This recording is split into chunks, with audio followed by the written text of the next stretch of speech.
Hello! So today is going to be the second part of the Cinderella video, considering how long the first part was, and that was just talking about the three animated movies. I figured I'm going to put the miscellaneous stuff and the live action stuff into its own separate video, because this one should be a bit shorter. So again, we have all of my mice back, and my bird, and my cat, and the books are back. Plus, Alminen and Pichu demanded to have slightly better camera angles on them this time around, so they're sitting up. Start off with, we're going to start with House of Mouse stuff. Unlike Snow White, Cinderella doesn't really have any major appearances in House of Mouse. She has lots of cameos here and there. Her sitting with the mice, or her sitting with Prince Charming. Fairy Godmother's there a few times. I think Lady Tremaine and like Anastasia and Drizella pop up a couple of times as like cameos here and there. Not too much that they do with Cinderella with that. There's not like an episode where it's like, oh, there's a ball and I need help with this and blah, blah, blah, blah, blah. They do jokes and stuff like that with the mice and them making her clothes and everything. One of the episodes where there's like Donald gets put in charge of everything. Again, I'll be going over certain things in its own House of Mouse video at some point. But Donald's in charge of everything, and the show is so bad that so many of the toon characters run out, and Cinderella's one of them, and her slipper falls off. That's about the biggest reference we get. You know, there's like a Christmas Mickey snowed in at the House of Mouse Christmas special thing that they did, where, you know, he asks everyone what they're thankful for, and she goes like, mice friends that make nice evening wear. And, at the end of the movie, the pun on that, or the button on that joke, is that they make her the pink dress that she was supposed to wear to the ball. I do have a side note on that dress. I do like that dress quite a bit. It is a very nice dress. And I kind of wish that they had done something with that a little bit more in the sequels, or something where like the mice make her a new version of it. So that way she can still have it as a reminder. And like, like maybe she wears that to something, and like the princess, I would have fallen in love with you anyway, or something like that. I always thought that would have been like a cute thing, like alternative thing where, the stepmother like sticks with the agreed upon thing and takes Cinderella to the ball, and Prince still falls in love with her, even though she's in this, not as fancy of a dress as everybody else. He still falls in love with her. I always thought that would have been a cute thing. I know there's a fan art of that, and I think it's cute, but, I don't have permission, so I'm not putting it in the video.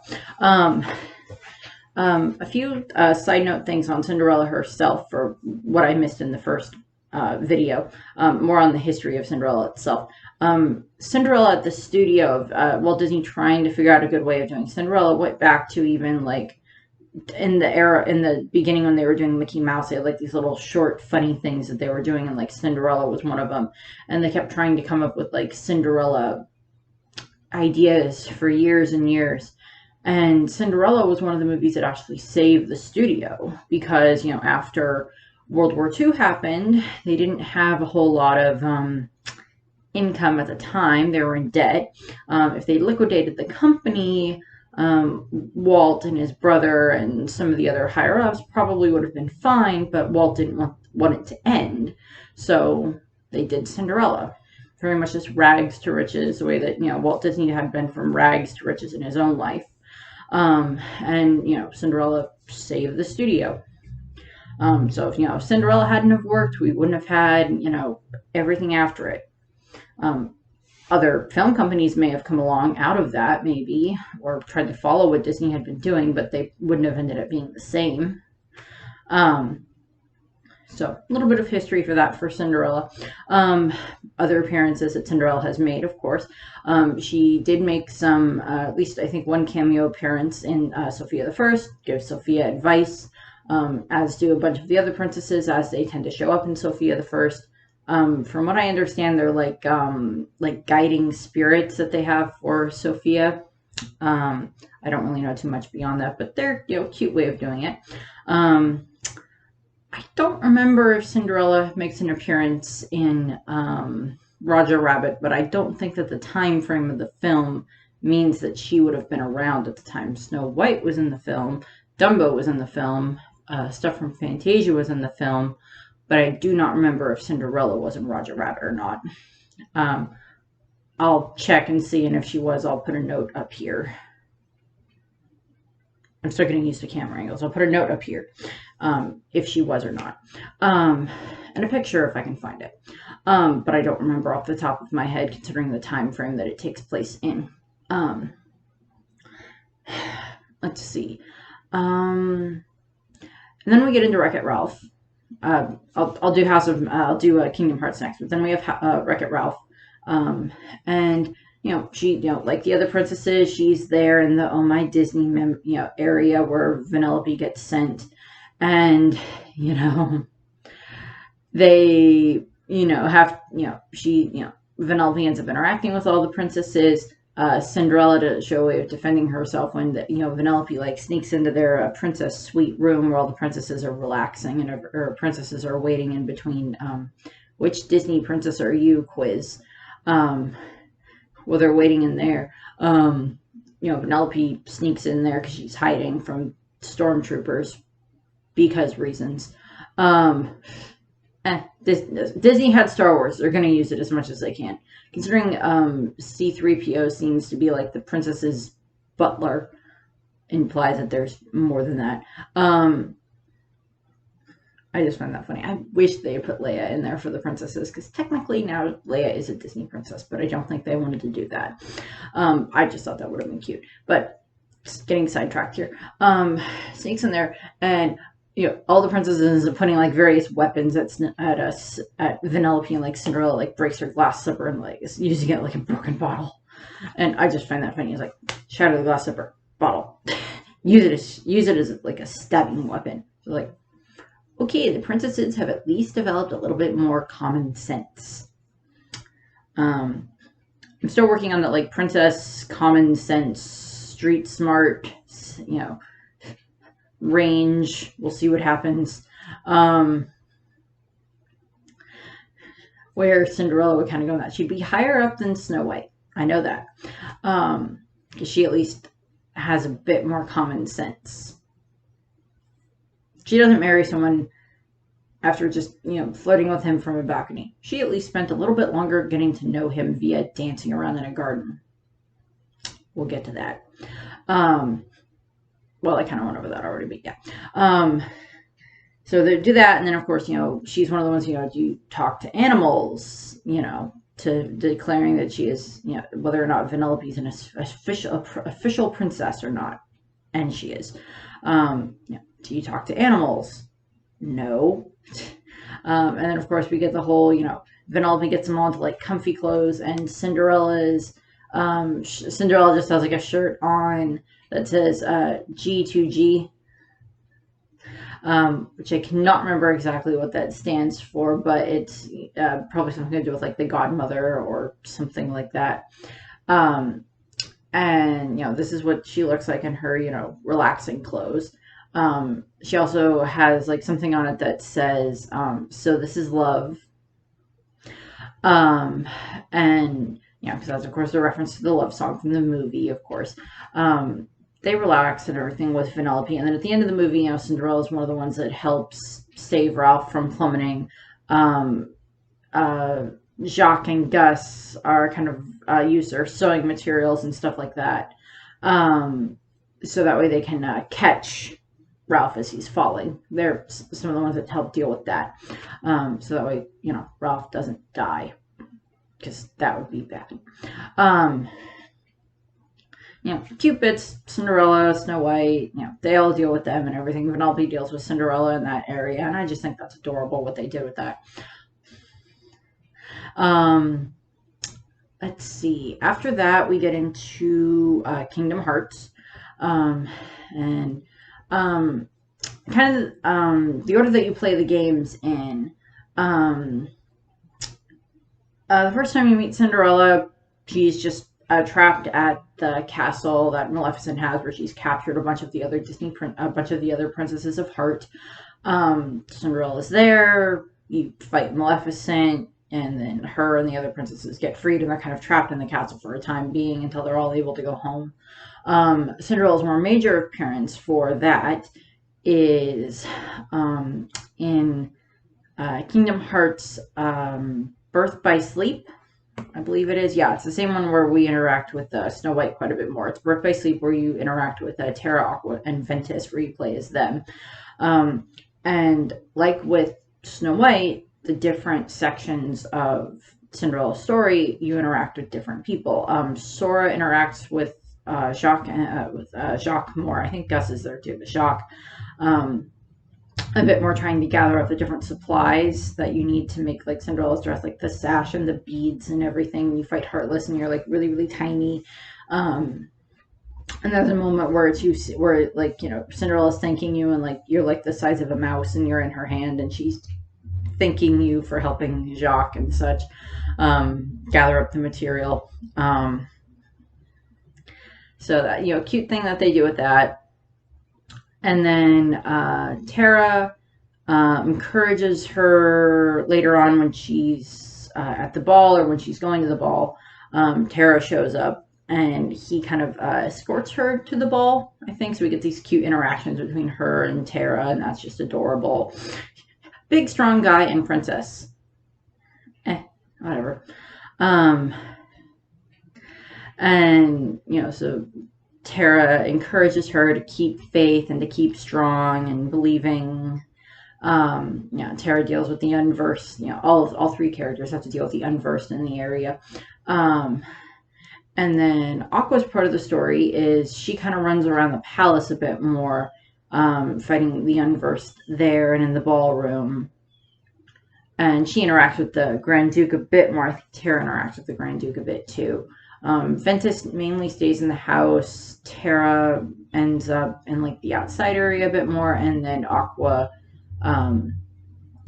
is more in the palace, if I remember correctly.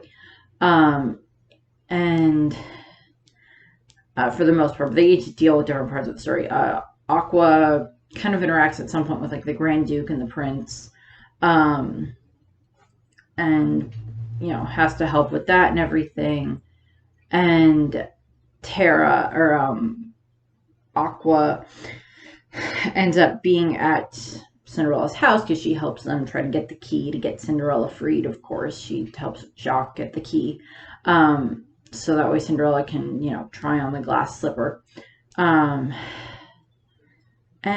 during the time, and what happens is Aqua actually kind of request to try on the slipper to buy a little bit more time for Cinderella. And, you know, Aqua, you know, helps her with that, you know, get, you know, help with this. It's been a while since I've played Kingdom Hearts, so I might be getting a little bit of the roles mixed up, but I do know that Aqua, I do remember that Aqua does interact with the Grand Duke at the house, and she requests to try on the slipper because, you know, every eligible maiden has to, you know, is requested to try on the slipper. But the Grand Duke's like, well, I know it wasn't you that tried on the slipper. I know it wasn't you that wore the slipper because you were off doing something else. You weren't the girl. You also have blue hair and the girl had blonde hair. You know, you'd think you could narrow down a little bit more. Well, the girl last time at the ball had blonde hair, so we can eliminate everyone that doesn't have blonde hair. Admittedly, that would kind of make it a little bit harder to try to find Cinderella, and the fact that, you know, unless you see her, you don't know that, unless, you know, Lady Tremaine, you know, spots her, she's not gonna, you know, her, unless, you know, the Grand Duke sees her, he's not going to request to have her try on the slipper. They could always lie that, no, she doesn't have blonde hair, she has brown hair, or black hair, or red hair, or something. But, you know, Aqua ends up being the one that's there, I believe, when she has to try on the slipper. So, you know, Cinderella still gets sent off and she gets to be with the prince. And then later on, kind of also back in the original Kingdom Hearts game, we deal with Fairy Godmother. She is stationed in Traverse Town. She kind of helps you just have access to more summons as you complete different tasks. She will activate the summon gems. So that way she can, that way you can have more abilities more abilities to use in battle. She also kind of like gives Donald like an upgrade on certain things and such. Yeah, and then at one point, Cinderella and the others, um, you know, end up getting sent back to their own worlds. Of course, once everything's put back the way it should be. Um, so we do a lot of that. I think she shows up at some point in either Cinderella or it's just the fairy godmother shows up in Melody of Memory, but I have not played that yet. So I'm kind of trying to avoid spoilers for it, although given how Kingdom Hearts 3 ended, it's not going to really surprise me if something bad happened. So that's basically what we get for Kingdom Hearts for Cinderella. Then we move into more of the live action stuff.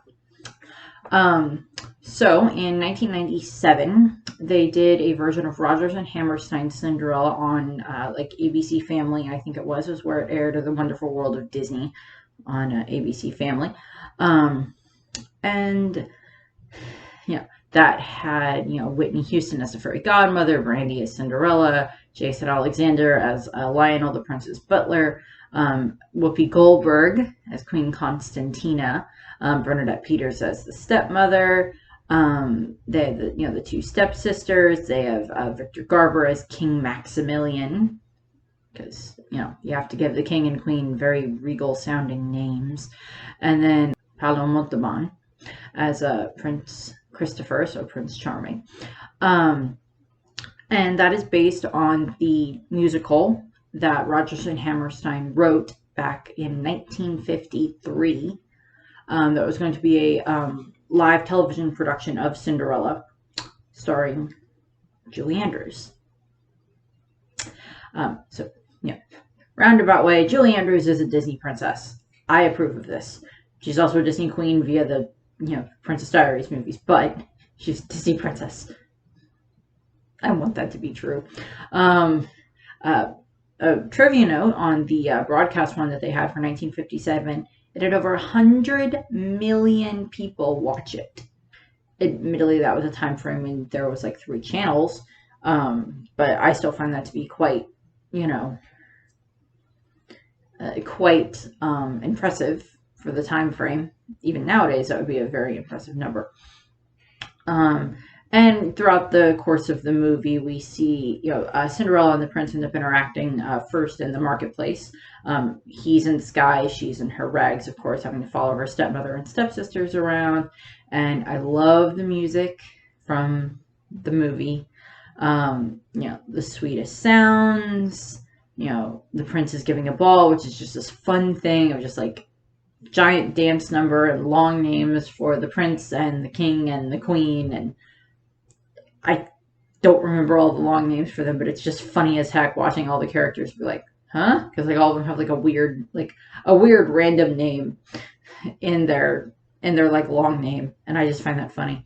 The prince is giving a ball, and and then we have My Own Little Corner where Cinderella is back at her house with her stepmother and stepsisters, and she's where she daydreams. And I don't blame her for that by any means. She's trapped in the house. She doesn't want to leave because she promised her father that they would always stay together as a family. And she doesn't want to leave because then she loses the only family she has left. That's kind of one of the reasons why they hint most of the time that Cinderella stays. Beyond the fact of this is her home, it's the only home she's ever known. Her stepmother and stepsisters are the only family she has left. And so we get a lot of that. My Own Little Corner, it's her daydreaming about so many different fun things that she can do. And then we get Falling in Love with Love. Falling in Love with Love is sung by the stepmother. Because Cinderella makes the comment of, don't you just want the prince to love you for yourself? And, Stepmother, played wonderfully by Bernadette Peters. You know, it was basically, you know, talking about, you know, what's the point in falling in love with love? You're supposed to, you know, you should marry for status or whatever, status or money or something like that, so that way the rest of your family is taken care of, or you move up in the ranks. Which is usually how the stepmother tends to use her daughters. You know, and in all honesty, it is basically how women were treated at the time. It's, you know, your daughter marries this higher born duke or lord or prince or knight or something to gain more status for the family. Time frame, yeah. It's just a fun thing of like letting Bernadette Peters just get to have fun, and it shows how much Cinderella is not accepted into the family by her stepsisters and her stepmother. Then we get the entrance of Whitney Houston as the fairy godmother. Whitney. And, you know, we get the impossible where she's like, you know, it's like, well, I've seen people wish and wish and wish, and they never do anything about their wishes. They just keep wishing, keep dreaming. You know, everything's impossible. And Cinderella's like, no, but what if we, you know, Cinderella kind of does the whole, but, you know, what if it's really, really what I want? What if it's, you know, kind of the thing that I earned, I guess, is a little bit of that. You know, Cinderella's like, that's just not right type thing. It was like, well, why shouldn't I believe in impossible things? And that leads, of course, into, you know, her making the pumpkin carriage and the mice into horses. I think they just use several mice into the horses and then into the footmen and the coachmen. Because Cinderella doesn't have a dog or a horse in this one, so she just has the mice. Or, of course, her friends seem to be her friends. Then, of course, we get Cinderella into the beautiful dress. Brandy in the beautiful dress. I know Brandy right now doesn't necessarily have a huge career now, but at the time, her and Whitney Houston were very close, and so we just love using her. Brandy does a wonderful job, and Whitney Houston is a wonderful fairy godmother. You get Whitney Houston as your fairy godmother. Me, I'm okay with this. Can I have that, please? I'll take the fairy godmother. No offense to my own mother, but fairy godmothers have magic.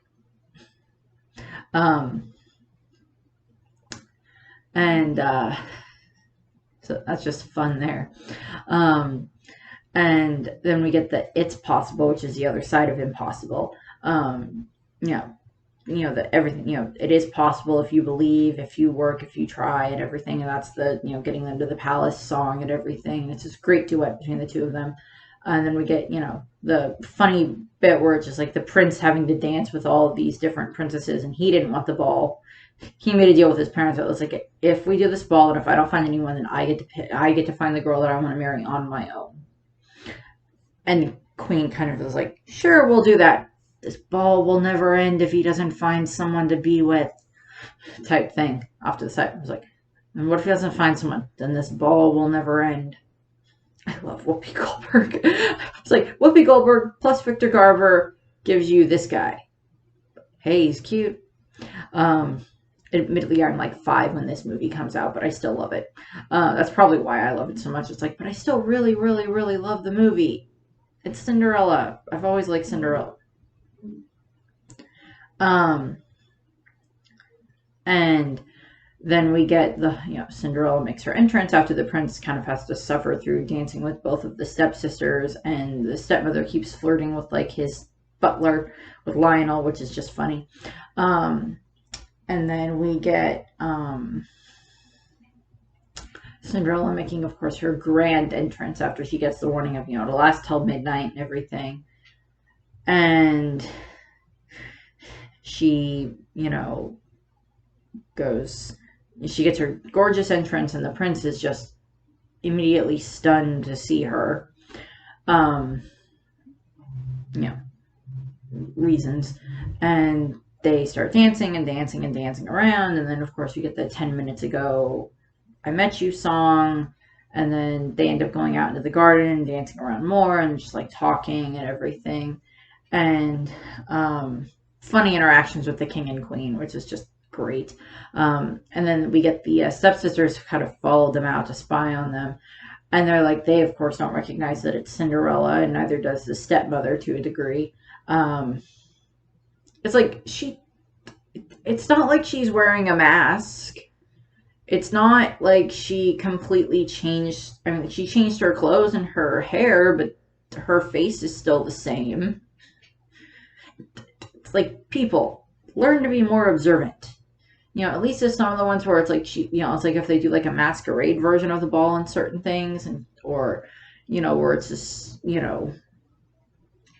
something where it's like you can't see her face, then I can understand why it would be harder for you to figure out that it's Cinderella. But it's like, people, you've stared at this face every day probably for the last however many years.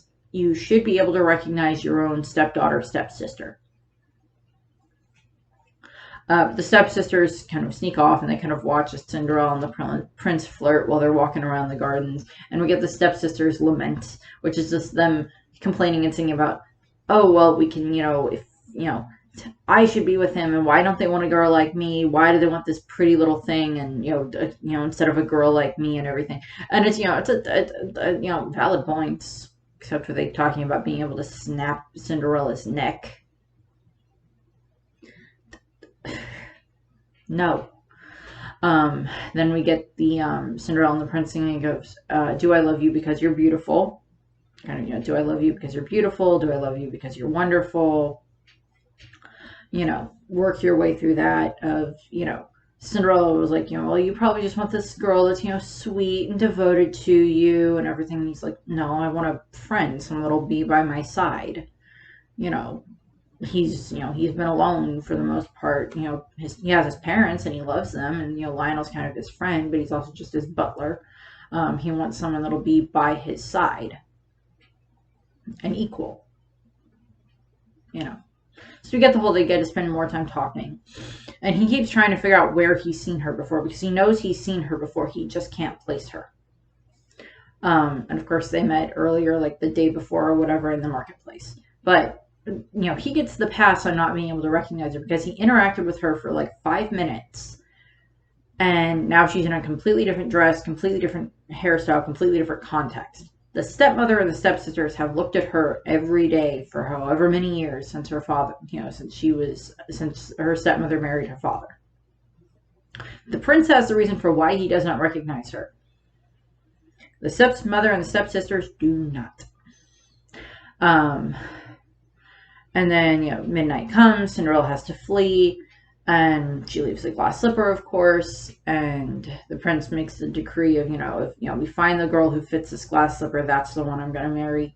And then the stepmother and the stepsisters get back to the house where Cinderella's waiting, and they get this whole great sequence where it's like, for like once, Cinderella feels like she's part of the family, where she, makes believe with them, it was a lovely night.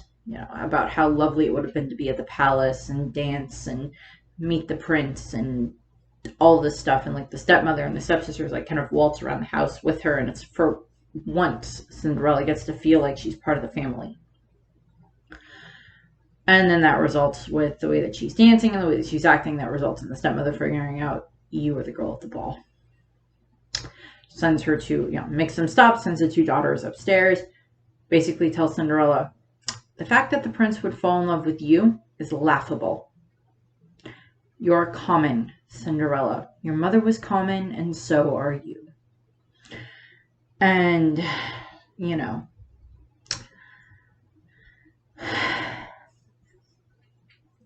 it's just, the whole thing of, we'll beat down on you. You clearly married her father for some reason. It meant that her father had either status or a title or a fair amount of money, and now you've just squandered it. So it's the same thing of, the stepmother usually marries into a family so that way she can have more money, more of a title, more clout. By technicality, most of that should just go to Cinderella. Prince goes off, searches and searches and searches, and instead of it just being sending out the Grand Duke to find the girl, the prince actually is the one that goes, and we get this great sequence of just like so many girls in the village like having the shoe tried on, trying on the shoe. foot after foot after foot after foot after foot. And the prince is there the whole time. Lionel's the one having to actually try the shoe on people, so that's fun. Bunch of disappointed girls. Again, narrow the girl down with some, identifying features. Hair color, eye color, skin color. Narrow it down a little bit. As opposed to the girl that fits this slipper. It's like the girl that fits this slipper and meets these other qualifications. Type thing. And the king and the queen are rather encouraging in this in regards to, encourage the prince to find the girl. And, the night before, after Cinderella got degraded by her stepmother, she goes out to the garden and she kind of prays or whatever, kind of talks to kind of the ghost of her father. Not that the father actually appears there, but, kind of talks to the ghost of her father. The memory of her father, better put. I can't stay here anymore. And she chooses that the next day she's going to leave. She's going to run away. And the prince shows up at the stepmother and at the stepsister at the house, and that results in the funny bit of the stepsisters trying on the slipper. It doesn't fit, doesn't fit, doesn't fit. Funny girls running around trying to impress the prince. They got great actresses to play the stepsisters. They did a very good job. The Minerva and Calliope are the two stepsisters. Goddess of wisdom and instrument. Okay. And they get, they keep trying to impress the prince. It doesn't work.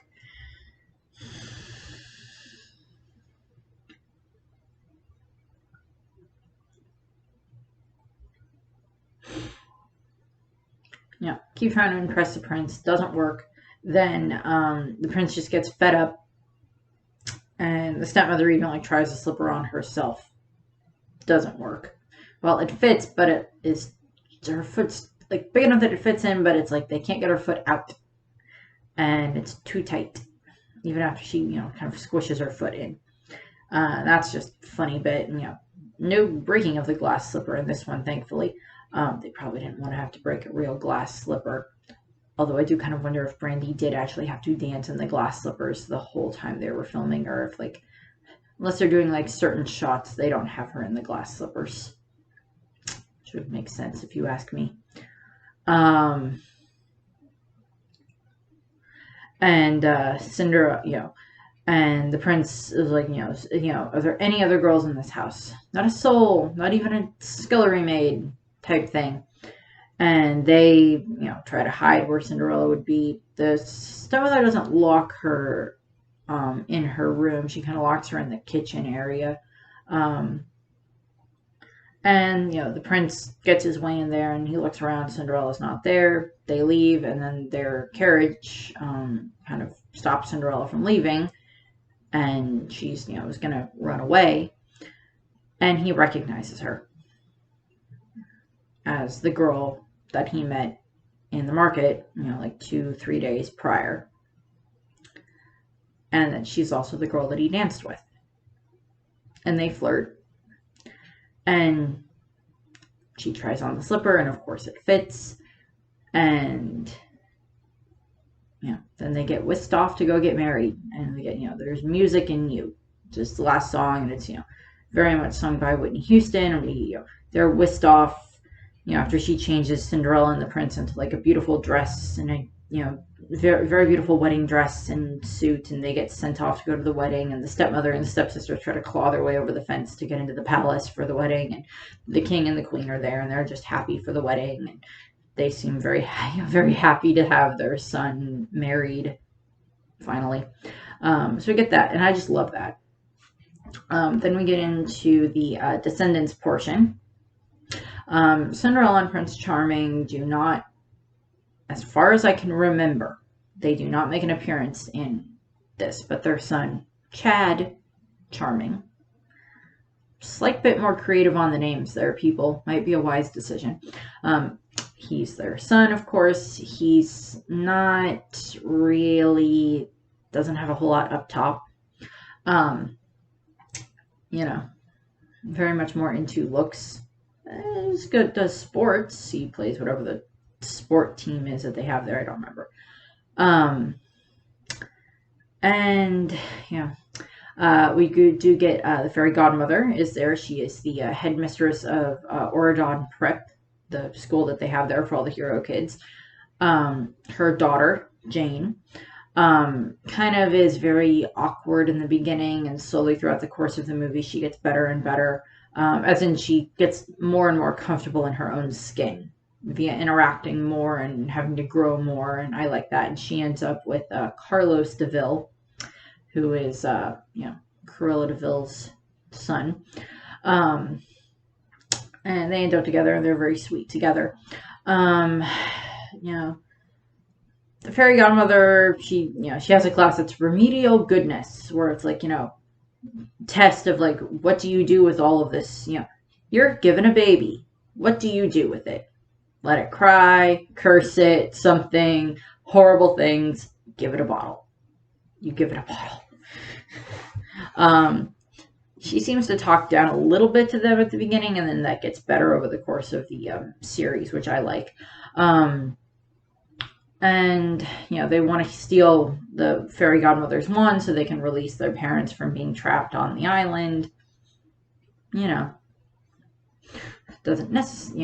Doesn't work out the way they planned, but she's still there, and she kind of congratulates them after everything's fixed with Maleficent. Descendants 2 is when we get introduced to kind of the Lady Tremaine section of the family. We get introduced to a barber shop, beauty salon. It's called Lady Tremaine's Curl Up and Dye, which I love that concept. I was just like, yeah, that'll work. She comes like a hairdresser type thing, and she has her daughter, well, her granddaughter, Dizzy Tremaine, who is the daughter of Drizella. Drizella has a bunch of other children. I don't remember if they state whether or not Anastasia has any children, but Drizella had several children. Dizzy is one of them. And she works there. She's very good at being, the hairdresser and everything. And she has fun with Mal and Evie and such. They get along very well. As I said, we don't really get to see Cinderella or Charming in this one. We see their son, but nothing else. And I was slightly wrong. Snow White does make a cameo appearance in the first one. She's kind of like the MC is not the right way to put it. She's like a fashion commentator at the coronation. Not a huge role, but she's there. But Dizzy's there, and she kind of helps Evie and Mal a little bit when they have to return to the island, the Isle of the Lost. Doesn't really do too much besides that in the second movie. She gives Mal like a makeover to make Mal feel better. And then in the third one, we get introduced to Lady Tremaine herself here, who seems to at least care about Dizzy, because seems to at least care about Dizzy, and the fact that when Dizzy is chosen to be one of the next group that goes to Oradon, along with, I think it's Smee's 2 kids, and I don't remember if they do 3 or if it's 4 this time as well. I don't remember. But they get sent off, and she seems happy that Dizzy is getting this chance. So maybe Lady Tremaine's gotten at least a little bit better during the time frame. I think at one point Dizzy has to interact with Chad, and he just gets kind of freaked out by her and runs off. Although Chad ends up with Audrey at one point when Mal and Ben end up together, and then Audrey kind of goes crazy on the third one, unfortunately. Chad tried to flirt with Evie at one point, and that didn't end up going very well, because Evie realized she was too smart for him. Works for me. Chad's kind of a bit of a jerk as well. Throughout the course of the series, we see that I don't remember if he just gets better or if he just kind of slightly grows a backbone. I don't remember off the top of my head. But Disney ends up going back, coming to Oradon, and she gets along well with Mal and Evie and the others and such. She has multiple siblings, so she's kind of good with kids, is what it appears to be. And so we see a lot of that. Not really too much else that we get interacting with the Cinderella portion of things. Fairy Godmother's there throughout the series as the headmistress, and Jane's there. She seems to have started to study magic a little bit more than just, the history that her mother wants her to learn. She seems to be learning a little bit more about magic, which I think is a good thing. I mean, if it's there, you should at least understand how it works, so you understand consequences of how it works. I think that's a good idea. I did describe Descendants to my mom as kind of a Once Upon a Time, but for kids. I mean, the movies are okay. I don't mind them. They're cute. Some of the songs are fun. Then we get into the other live-action Cinderella movie that Disney did. That is from 2015 with Lily James as Cinderella. Kind of a reimagining of the 1951. Same basic concept, although Cinderella gets to spend more time with her father before he passes, and we actually get to see her and her mother, who encourages her to, have courage and be kind. Her name is just Ella, and then via the stepmother and the stepsister, she gets renamed as Cinderella, spitefully. Still very kind. Her mother dies when she's young, and then her father remarries several years later, and that's to Lady Tremaine, and her has those two daughters, Anastasia and Drusilla, of course, who kind of squander a fair amount of the king of Cinderella's father's money, unfortunately, and that unfortunately results in him traveling and then getting sick and dying while he's traveling. And then, of course, Cinderella has to become a servant in her own home, as is usually the case. Typical thing. And then at one point, Cinderella does end up interacting with the prince before the ball. She went off writing because she just needed to, I guess, decompress after all of the stuff that she's had to do as being, the servant in her own home. She does still have mice for pets. Don't really do too much else with them. They're just there for her to talk to. Although the mice do play a little bit of a role a little bit later near the end of the movie. Cinderella and the prince meet because she goes out riding, riding on her horse and such. And she comes across this hunting party that is the prince's hunting party out and about.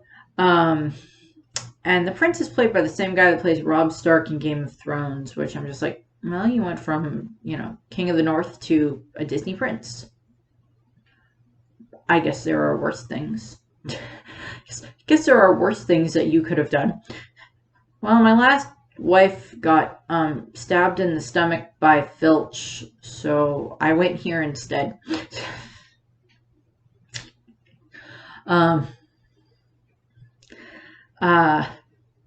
gets a better happy ending this time around. Less blood, less red wedding. Yeah, although there is still, crazy lady that tries to mess everything up.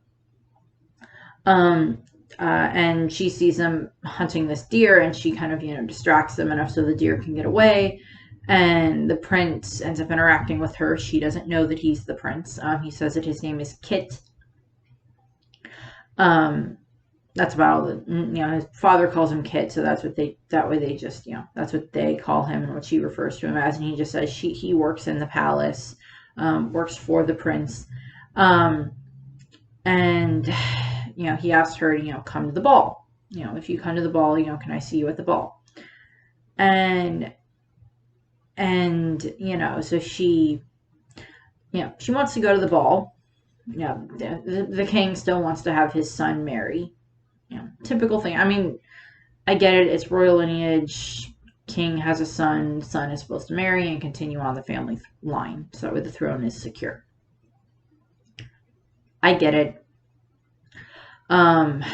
Way things are done, or were done. I guess still kind of done in certain cases. And, so Cinderella wants to go, so she, Lady Tremaine refuses to buy her a dress, so she fixes up one of her mother's old dresses, of course, although this time without the mice's help. And then, the stepmother still refuses to take her and breaks them after they rip the dress apart. Again, shattering Cinderella's hope of getting to go to the ball. They head off to the ball. Cinderella cries and cries, and she goes out, and there's this old beggar woman there who asked for water. And, Cinderella, even in her time of,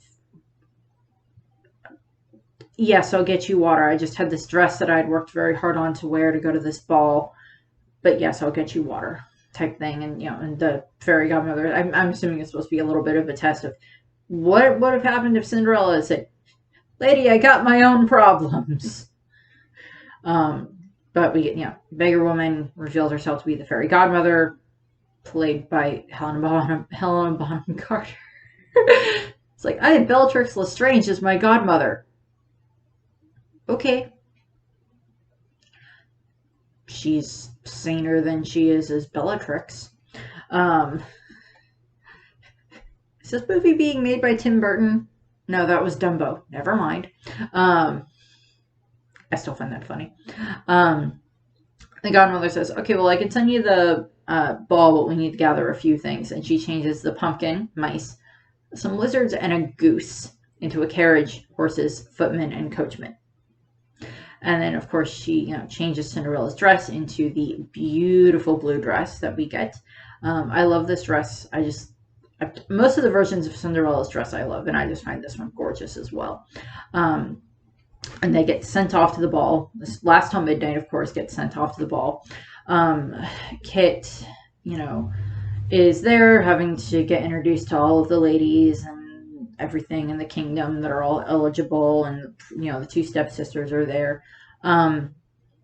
We don't get as much character development on the stepsisters beyond the fact that they're kind of spoiled and everything, understandably. Although Cate Blanchett does a wonderful job as the stepmother. And what happens is, Cinderella gets to the ball. Her and Kit see each other from across the way, and they come together, and then they spend dancing the whole night until just before midnight, and falling in love and everything. And then the clock strikes, and she has to escape, loses a slipper, of course, and escapes. One of the subplots that they kind of change a little bit in this from the original is the Grand Duke is more trying to set up an arranged marriage between Kit and a princess or something from another country that will bring in more money into their country. And Kit wants to marry Cinderella, of course. But he's also like, well, if we, choose from inside our own country, then it shows strength from within. And and he's kind of more the manipulative side. Him and the stepmother would get along quite well. And Cinderella gets back to her house before the stepmother and the stepsisters show up, and she hides the other glass slipper. And later on, we get, or a little bit later, is when Kit's father dies. The king dies, and then Kit is proclaimed king. And he uses, I'm going to send out a proclamation that I'm going to find the girl who fit this glass slipper, and I'm going to marry her. The Grand Duke does not like this.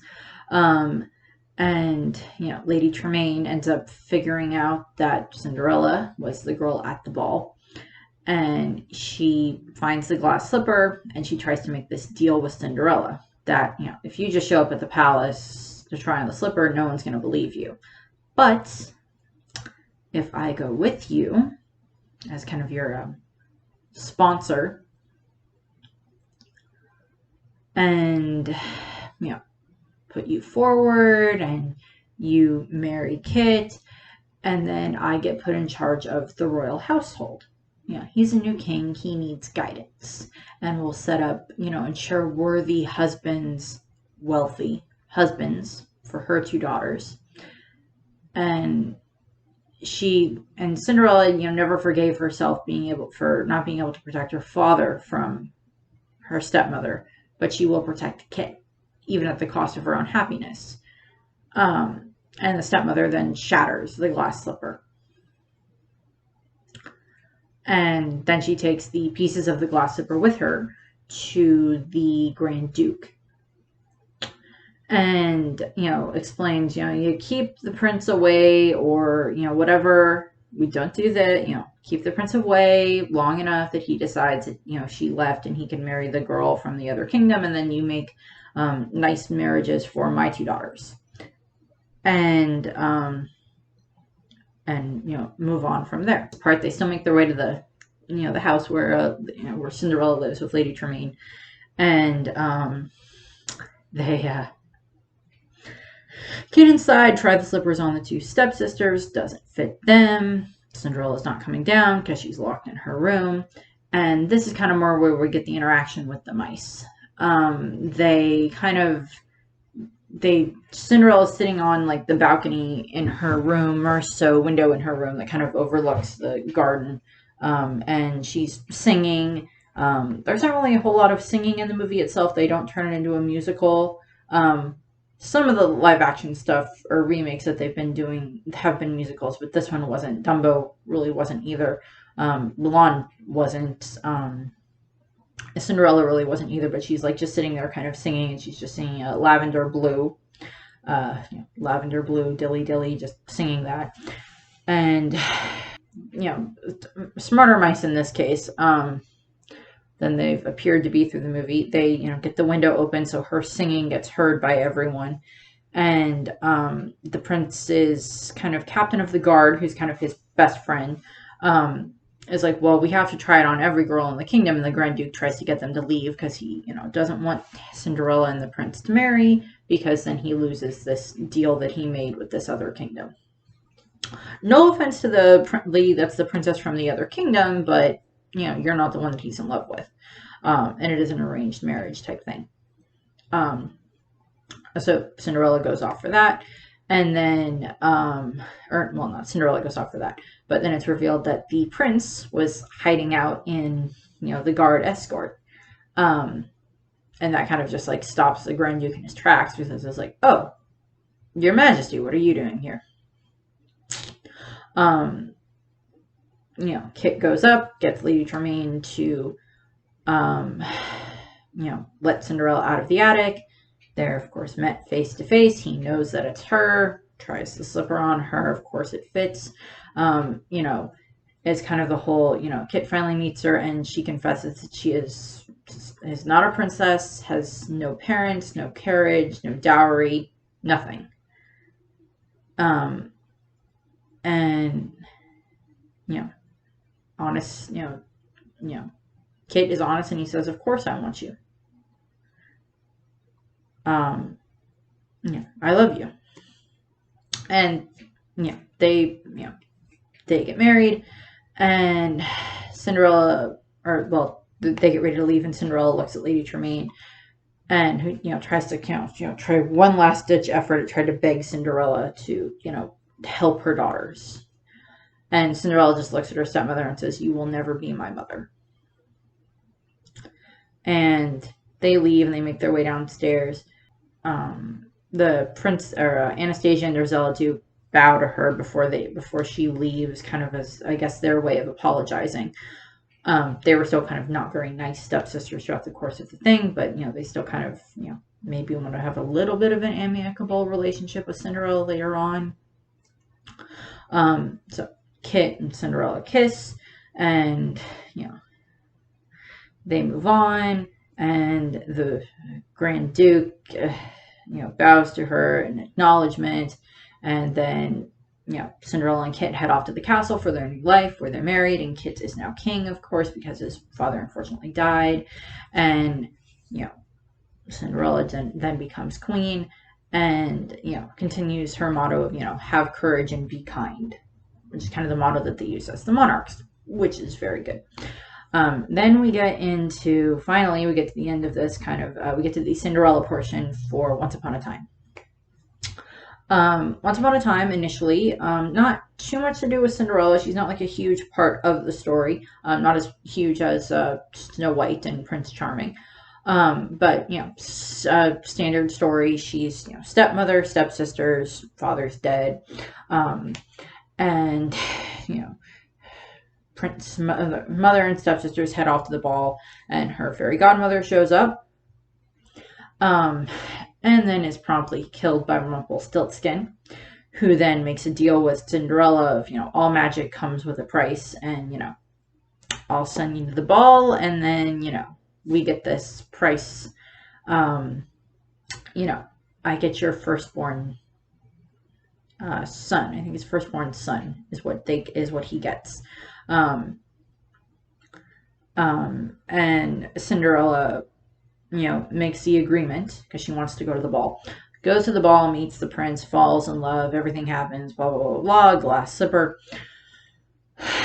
Her and the prince get married. And then she, you know, finds out, you know, Rumpel's at the wedding and everything. And then, you know, later on she discovers that she is pregnant.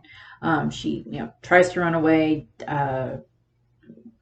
You know, she's stopped by her Prince Charming is named Thomas, and because, you know, Charming is already taken by Snow's prince, but he's, you know, his name Thomas, and they work out this plan that instead of having to be that she has to give Rumpel her firstborn child, they try to make this deal with him, which results in him getting captured.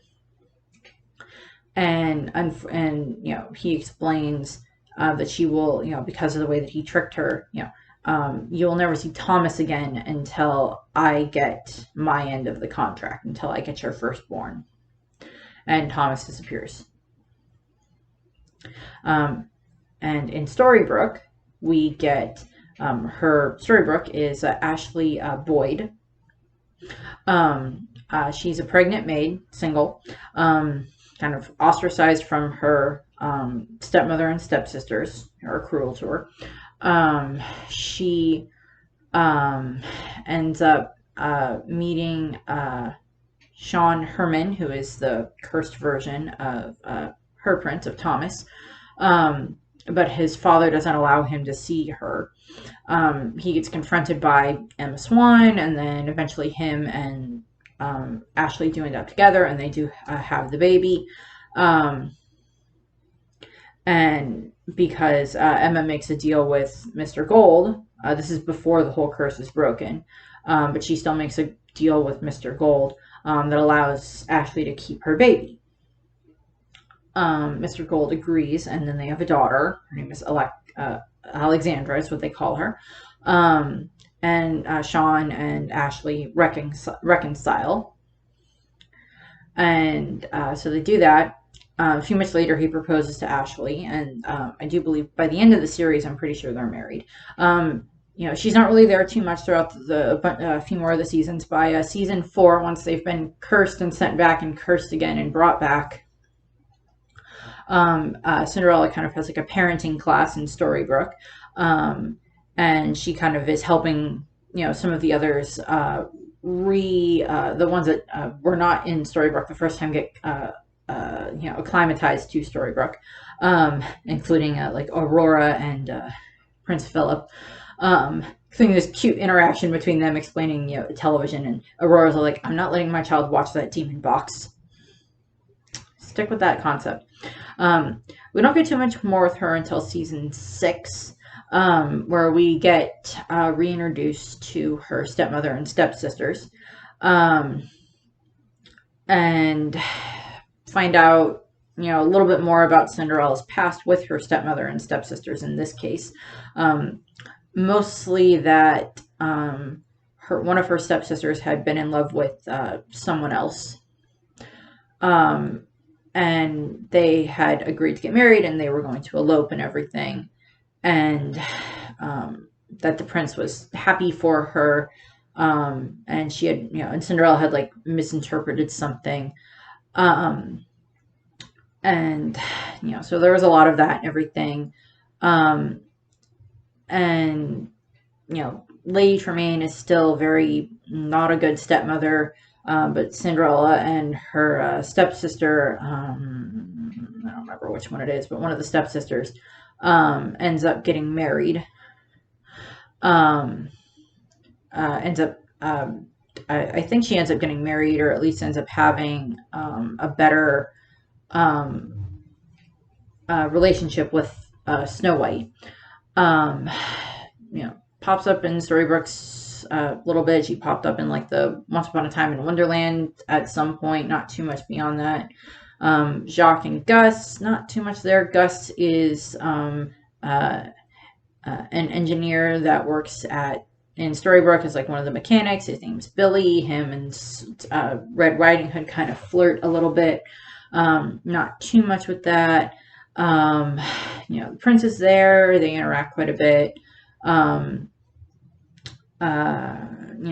Just, more and more, just cute things that they show with that, more flashbacks and everything that reveal more of that. The main interaction that we get with a Cinderella character is in season 2. Well, not season 2, but season 7. Where we have it that Henry, now fully grown, has gone off on his own adventure with the motorcycle, and he ends up in another version of a fairy tale land where they have their own version of Cinderella. His Lady Tremaine, stepsisters Drizella and Anastasia, of course, and Henry ends up marrying Cinderella, and they have a daughter named Lucy. This is Henry and Cinderella right here. On a motorcycle, because Cinderella is trying to go to the ball, and she actually wants to go to the ball so she can kill the prince, because the prince of this ball was kind of responsible for her father dying. Because, yeah. And Cinderella, wants to, get payback. Yeah.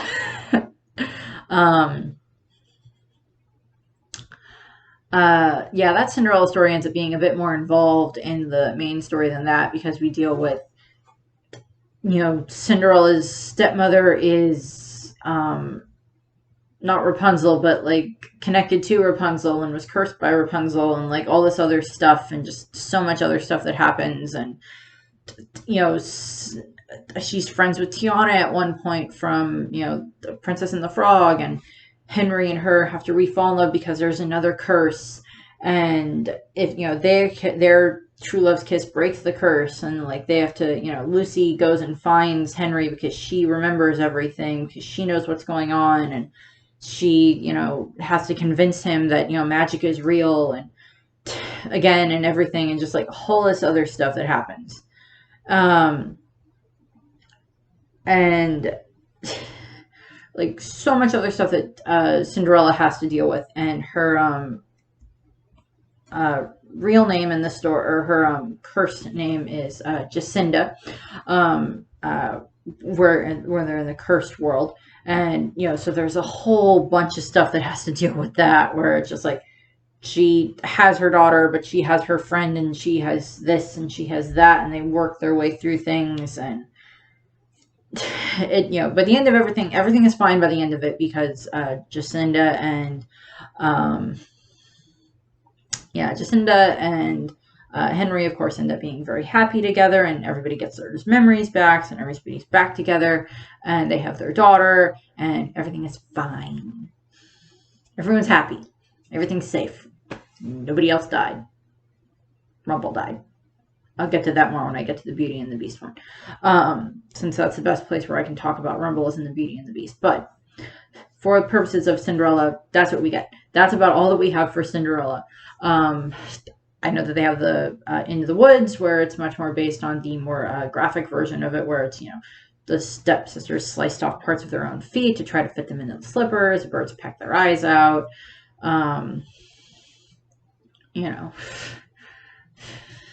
Into the Woods is fun. but a slightly more darker version of the Cinderella story and some other fairy tales. So those are kind of interesting. Cinderella is one of the ones where it's like so many different cultures have variations of Cinderella. Not that many cultures have variations of Snow White, but Cinderella is, concept of Cinderella is in a lot of different cultures because it's that concept of going from one level to the next. I'm given this bare minimum, and then what can I do with it? And can I go all the way to the top? And Walt Disney's life itself is very similar to a Cinderella story, with as little as they had when he was growing up and everything, all the way up to Disney World, Disneyland, the productions, movies, everything that's still going today, 80 years later. That's a Cinderella story in and of itself.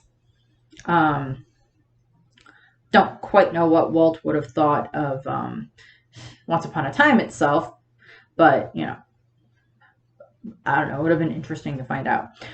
So that is what we have for Cinderella. That is the end of the Cinderella stuff. She'll probably get slight mentions in like some of the other videos at times, but this is what we get for her.